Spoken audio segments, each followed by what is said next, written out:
Hi, and welcome to the End Times Bible Study. My name is Lee, and it is a privilege and an honor to have you joining me in this Bible study, which first and foremost is to the glory of God. We, as His creation, want to lift up our hands and give God glory. He gives us all things, the wisdom, the discernment that we desperately need as we're facing the end times, the food that we eat, the air that we breathe, the water we drink, the health in our bodies, all the good things in our lives. Every good and perfect thing comes down from above. God is supplying all of these things for us. The farmer takes credit for producing the crop, and scientists think they control the miracle simply because they've labeled it. But I would wonder, I just imagine what it would be like if God decided not to bless the crops for a year and just decided, no, I want them to see what it's like without me. We really depend on God every day to continue blessing this world with life. Scientists have tried for 150 years to produce a single living cell under ideal conditions. They know the amino acids they need, and after 150 years, they can't do it. They never will be able to. All their genetic manipulation is taking God's living cells and playing with them, manipulating them. They're playing with God's life, but they can't produce their own. Life is a gift from God. Everything in this world is a gift from God. In fact, the very body you inhabit belongs to God. He's the one that created all the matter that goes into forming that body belongs to God. So we owe him the very skin of our bodies. We owe him everything. And that he would see it fit to send his son upon this earth to die a terrible death so that you and I could inherit his kingdom is just utterly profound. Who can understand that? We are, and first is for the glory of God, and second, so that you and I can grow in discernment and not just learning. We want to grow in actual practical living. Really, if we just gain new bits of knowledge, that's of no benefit to us whatsoever. It just means that when the Lord rejects us, we'll at least know a little more why. But collecting knowledge for knowledge's sake is pointless. As James says, faith without works is dead. And I don't know if I've stressed this enough, but my Christian life slipped from a place of relationship with God over time into a very religious and dry place. And I can blame that on Bible college, but ultimately it was my own doing, my own choosing, not consciously choosing to become a hypocrite, but thinking that it was okay. While everyone else is living this double life, everyone else gets religious on Sunday and then just goes back out into the world and acts like everybody else in the world during the week. So I guess that's normal. I guess that's what a Christian is. And by the grace of God, he didn't leave me in that place of hypocrisy. He set me free from my sin, from the things that I was doing that were wrong. And I know now that he gives us righteousness, his righteousness, and we get it. And we don't have to live in sin as slaves. We get to live in a place of righteousness. But I'll tell you what, you're being held in the palm of God's hand.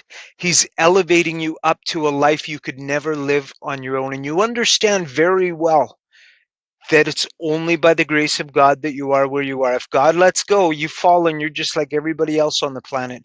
None of us has the power within ourselves, the will or whatever, to save ourselves or to purify ourselves. We're entirely dependent on God. But I want to stress that the best indication of your salvation is not a feeling. In fact, I was thinking today, how much did the disciples actually talk about feelings? Feeling God close to them, feeling, you know, not so much, not so much.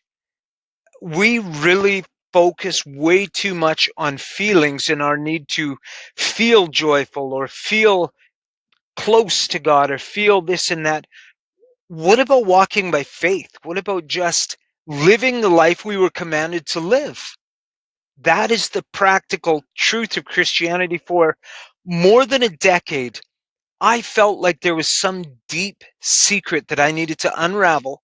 And once I figured that deep secret out, Christianity would work again, and I would be living the Christian life and bringing glory to God, and everything would work. And there is no secret, none at all. It's up to you to actually just get up and do it. Just get up and be obedient to what He told you to do. And there are many, many different things we can be doing.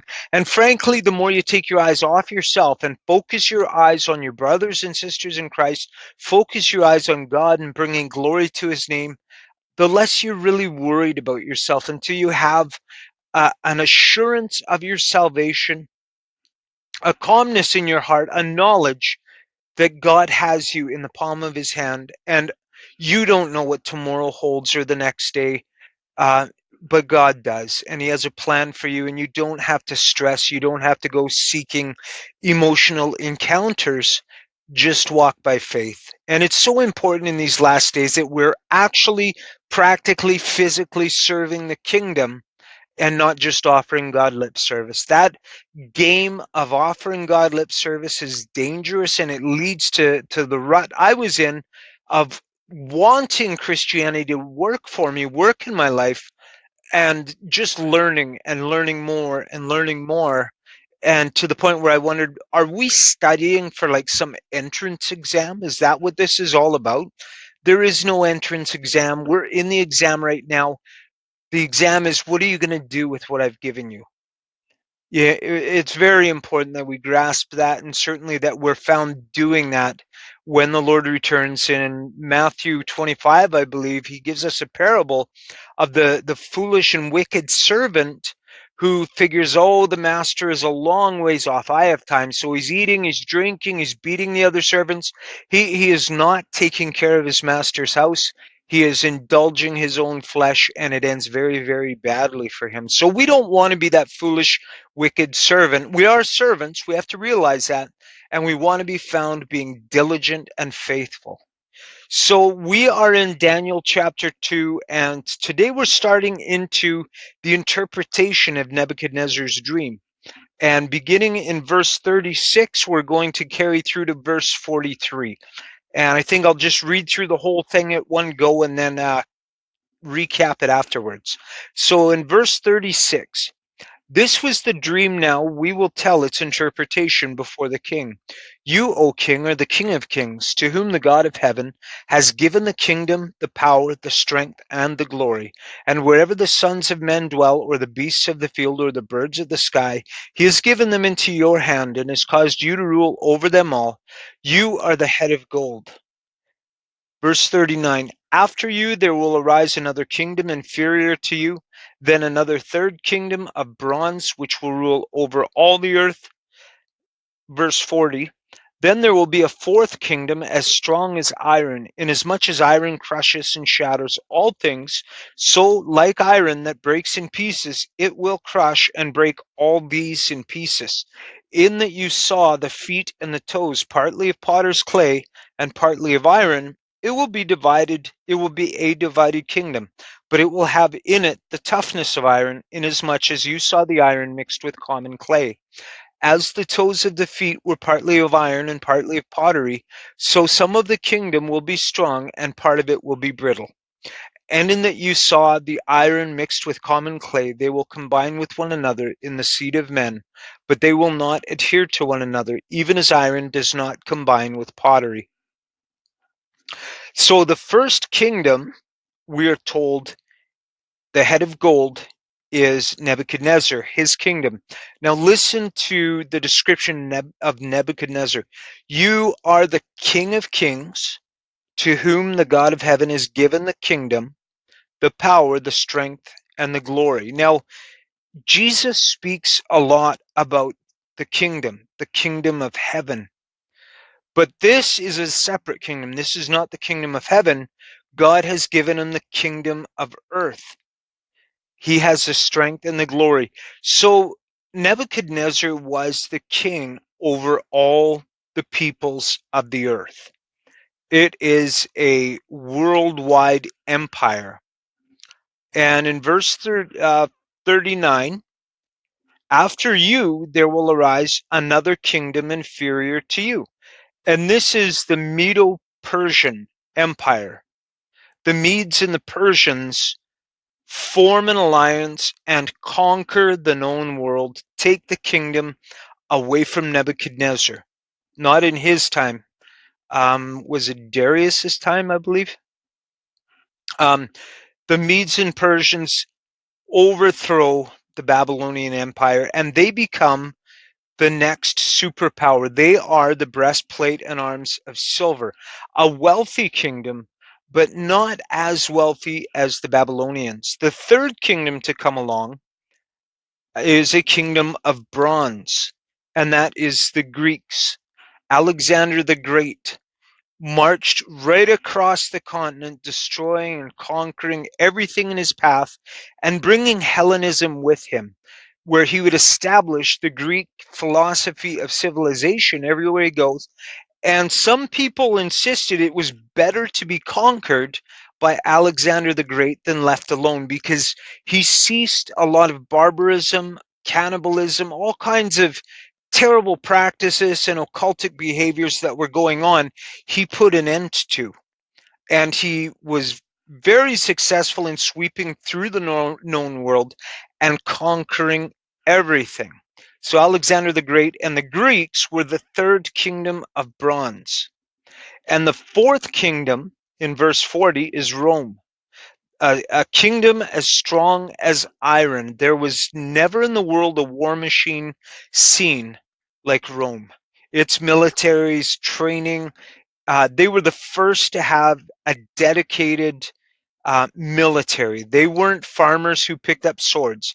These were trained military men, and they had combat training ongoing all the time. They devised means. I don't know how familiar you are with World War II history, but Hitler brought a whole new dynamic to the battlefield with his blitzkrieg, lightning fast, overwhelming force, and it devastated his enemies because no one had seen anything like it. No one was prepared for this overwhelming force and lightning speed. Well, the Romans were the blitzkrieg of their time. No one was prepared for their training, their ability, their weaponry. They were so advanced beyond everyone else. They were literally the kingdom of iron, and they destroyed everything in their path. Now, after Rome, there isn't going to be another worldwide empire until the end times. And that is that we see the feet and the toes, partly of potter's clay and partly of iron. So in the end times, a remnant of that strength of Rome will be mixed with something else. It might be leftism or it might be technology. I don't know. Those are my speculations. Leftism is, I don't know, it's started off a political ideology and is quickly becoming uh, a monster, a juggernaut. Now, there was a German officer who, in his troops, in his ranks, he had a German pastor who was working as an engineer. And he knew he was a pastor. And they were on the Russian front. And he called this pastor into his private quarters and asked him, will the Fuhrer succeed? Will Germany be victorious and be the next world superpower, the next world kingdom? And the pastor said, it's impossible. It cannot be, because the Bible already says these are the four kingdoms, and then there's one final one. So this can't be it. It's not ready yet for that final kingdom. So the officer took the pastor's word. I should explain that more clearly. The pastor understood and explained to the German officer that we had the Babylonians, and they were overthrown by the Medo-Persians. They were overthrown by the Greeks. Then the prophecy says Rome would be the next world superpower. And then the final superpower would be unlike any seen before it. It would be a mixture of clay and iron. And he said that until this final kingdom comes, there won't be any other world kingdom. So no, it is impossible for Hitler to have this power. So the German officer, took the pastor's word and began to store up rations and fuel. And when the time for the retreat from Russia came, they were the only unit that was able to retreat. And as a result, that German pastor was able to return home to his family and the officers, because the pastor understood scripture and understood there won't be another kingdom, another world kingdom, until the end times. So we can stand just as firmly and just as sure as that pastor that there is a final kingdom. But all we can do right now is speculate. What is the mixture of iron and clay? And we also read in Revelation that the final kingdom will be unlike any kingdom that came before it.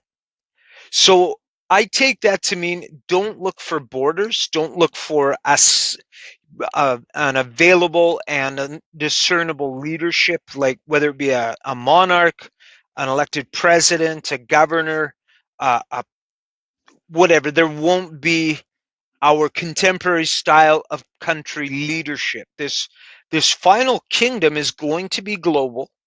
It won't have borders. It won't have boundaries. I don't think that much will prevent it from global control. Religion, wealth, technology, um, cultural differences. I don't think any of that is going to matter with this final kingdom. And I really believe that it's going to have a lot of technology. It's going to be a technological kingdom, because Jesus is building a spiritual kingdom on the earth right now, has been for the past 2,000 years. You can't see his kingdom, but it is here. And it's being built more and more as time goes by. And if you're born again, you're actually a part of that kingdom. There's a part of you living in that kingdom. Now, Satan is always mimicking and perverting the things of God. So I believe his kingdom will have an invisible aspect to it, that you won't be able to see it. It won't be tangible before your eyes. And I think that's only possible in his case through technology. So keep your eyes open. And, at this point, I just feel a sense of powers coming together. And I know this is a little bit black helicopter, but I believe there are many powerful figures who are basically puppets in the hands of the demons, who are bringing together the wealth of industry, the control of media, the influence of celebrities, the learning of universities and colleges and high school campuses and everything else. Uh, all of these strings are coming together to form a net. And I believe that many, many people will be in this final kingdom before they fully realize. Don't Let Them Burn is a podcast I enjoy listening to. And he made the point that, what would you do today if you had to get a special license to go on the internet? And over time, that special license required that you wear a biometric device so that you could go to any terminal, uh, access any phone or whatever, with that biometric device. Are you prepared right now to not have access to the internet, or perhaps not have access to technology, period?